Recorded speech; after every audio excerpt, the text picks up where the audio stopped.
But tonight we have a special guest. We have someone who was present at the creation 50 years ago this month. Martin Mcintyre was spotlighted on the front page of this month's newsletter. He was the vice president, I believe, of PAR, which called the first meeting September 11th, as I recall, of community groups that wanted to do things better in the city. And Martin, if it's okay with you, I will let you take it from there. I know you have had a checkered career, not a checkered career, you've had a distinguished career in dentistry, among other things, community service, et cetera, and so forth. And so over to you, my friend. Okay, well, at the time I was 35 years old, that was 50 years ago, and had two, seven-year-old and an infant. And I worked at the Public Health Service Hospital, which is 15th and Lake Street at the time. Now it's housing on the Presidio. And I could walk to work. And I thought our daughter could walk to Mountain Lake Park. Those were 50 years ago when you let a 7 or 8 or 9-year-old go to the park. So, but the cars there were no stop signs on Lake Street, 0. So the cars just zoomed down. And so I formed the Lake Street Traffic Safety Committee. And we got 7 stop signs and the first bike lanes. So the Lake Street bike lanes were the first ones in the city. Because I was successful, somebody decided I should be president of PAR. So just like that, I went from, and I decided there were issues that were coming up that we didn't know they were coming up, height limits and all sorts of things. So that's when I decided I'd call all the organizations that I found on a list and say, come to a meeting. And the 47 neighborhood associations came to Fireman's Fund, which is on their Laurel Village. They have a big, nice auditorium, and we held a meeting. I thought it was just going to be a telephone tree. That was my idea. They decided they wanted an organization. So that's how the coalition was formed.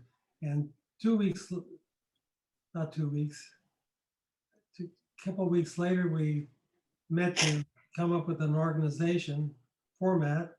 And shortly thereafter, there was revenue sharing. This was, I think, during Nixon's presidency. They decided to send money back from the federal government to the cities to do infrastructure or help people earthquake-proof their house or whatever. And I was selected by the new organization to be the spokesperson, and I was the first person to speak. Mary Alioto was on the dais with Supervisor Mendelson or somebody like that. And that's how we got the publicity, and the Examiner, which at that time was a major newspaper. Mm-hmm. And of course, I was a commissioned officer in the Public Health Service. Nobody knew what the Public Health Service was then, but now with the pandemic, I'm sure you've heard of it. Oh yeah.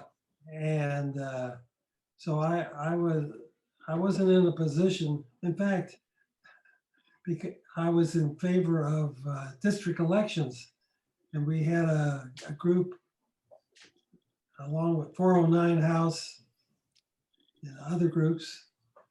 And so I had some familiarity with various organizations. And in fact, Dianne Feinstein had me come to lunch. She was afraid of district elections, and she thought somehow thought I was going to be wanting to be a supervisor. Of course, I I couldn't, even if I wanted to, the Hatch Act, you know about the Hatch Act. Yeah. I couldn't be, so I went to lunch at the Masona, which was on Gary, 15th and Gary. It was a Japanese restaurant I knew, and I wore my uniform. So to allay her fears that I was going to run for office. Anyway, the revenue sharing, we Spur, are you familiar with Spur? They hired a community organizer. He gave him an office and helped us down zone. Did you hear that? Right. The inner Richmond was R4, and building contractors were tearing down buildings and building what we call plastic apartments, 4 units with this kind of shiny rock plastic look. If you go to 24th and between California and Clement, you'll see the whole one side of the street looks like that. But we were afraid that would happen in the inner Richmond. And actually, a contractor bought a house on probate, and he got a permit variance to build. And a neighbor, old couple, complained, and PAR decided they would ask the contractor to buy the house. It's a perfectly good house. And if you go to the 12th and Avenue between Lake and California, you'll see the kind of shape like that. Nice old homes. And the contractor, no matter what we offered, he bought it for $33,000. We offered $40,000. No matter what we offered, he refused. Mr. Brennan. He also built a Whole Foods on in the 80s, if you remember. Oh, Anyway, this is how it all began. And as I said, I didn't expect, I was transferred back to Washington. And before I was transferred, we used some money to come up with we call protected neighborhood, protected from cars. The whole inner Richmond, we had a architectural plan, traffic circles like you'll see at Anza and like 23rd now, if you go out that way. mhm. And of course, now we have these same issues are still on the docket. Right. Traffic, housing, density, and my wife said I had to mention sewage. Because when we went, I was actually retired from the public health service and got a job in Saudi Arabia as a preventive dentist for the oil company, Aramco. Now you know, everybody knows what Aramco is. Right. And when we came back in 1997, my wife, who has very sensitive smell, she's a great chef. She said we could smell the sewage. Mm. And very few people talk about what happens when you build and bring in more and more people. You get more and more sewage. That's a fact. And not nice. Right. Anyway, that's if you have any questions, that's my short story. There's other stories to tell, but that's Martin, you mentioned PAR.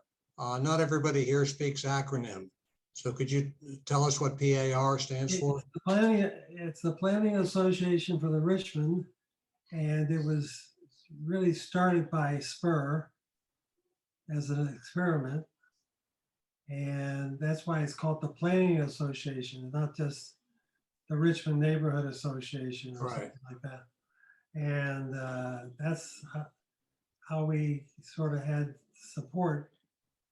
And but I couldn't get PAR to join the coalition. I mean, I don't know if they're a member now.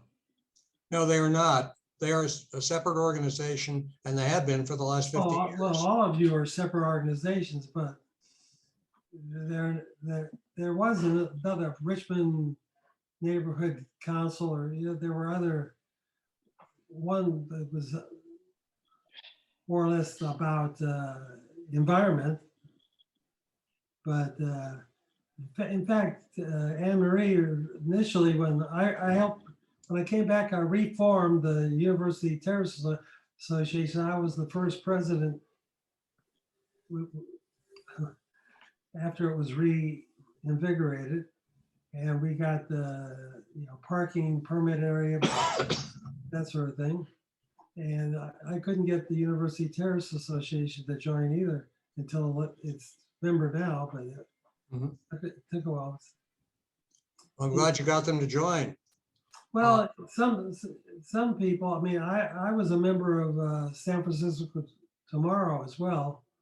In fact, I was on the board at one time, but some people are put off by the political part. Like saying I'm for this proposition or this candidate. They didn't. They kind of shy away from that. Like, Come on back to SFT. Pardon me? Come on back to SFT. Yeah. Right. If I could just interject a statement, question came up in chat about the Hatch Act. The Hatch Act forbids government employees from engaging in political activities. It didn't stop some employees of the White House and Oh, no. but the public health service is like a military. It's a uniform service. So the Coast Guard, we provide medical personnel for the Coast Guard and for the Indian Health Service and for the prison system.